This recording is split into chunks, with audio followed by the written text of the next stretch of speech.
Le Loup accueille le Stade Français au Matmut Stadium de Gerland pour la première journée de Top 14 et ce sont les Parisiens qui démarrent mieux cette rencontre et profitent de l'indiscipline des Lyonnais. C'est Mornestein qui ouvre le score sur pénalité. Puis le Loup commence à se réveiller au bout de la 20e minute de jeu, d'abord par la force de ses avants avec Baptiste Couillou qui alerte Virgile Bruni. On est face aux perches parisiennes. Baptiste Couillou qui prend son temps avant d'alerter ses trois quarts, il porte un petit peu le ballon, le bon duel et la passe main-main pour Toby Arnold et le premier essai lyonnais pour cette nouvelle saison en championnat. C'est transformé par Jean-Marc Doussin, 7-3 pour le Loup que l'on retrouve avec cette mêlée dans ses 40 mètres.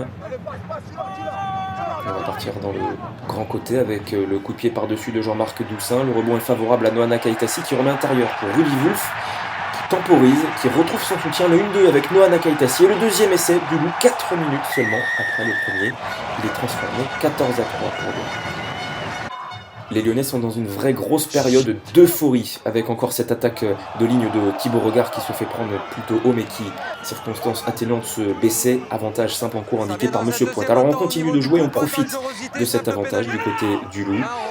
On continue d'attaquer la ligne avec le 1-2 avec Toby Arnold qui rentre dans les 22 mètres parisiens. Noana Kaitasi qui ramasse ce ballon. C'est un jeu à 0 passe mais qui est cruellement efficace. Et puis c'est Couillou qui alerte sur les extérieurs ses trois quarts. Et c'est surtout cette passe sur un pas de Puricelli qui décale Thibaut Regard. Troisième essai du Loup, déjà celui du bonus offensif.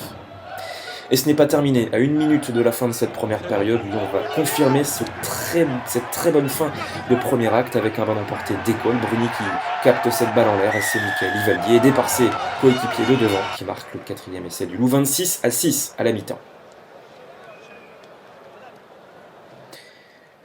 Au retour des vestiaires, c'est exactement comme en première période. Paris démarre bien, marque 2 pénalités par l'intermédiaire de Mornestein.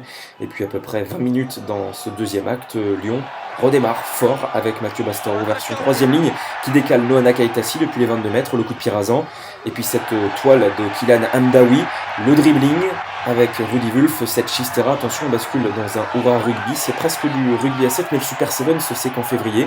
Ça a déjà démarré en tout cas du côté du Loup avec ce ballon qui rebondit au sol, toujours de l'avancée depuis le début de cette rencontre dans les rangs rhodaniens avec Baptiste Couillou qui alerte Jérémy Mauroir.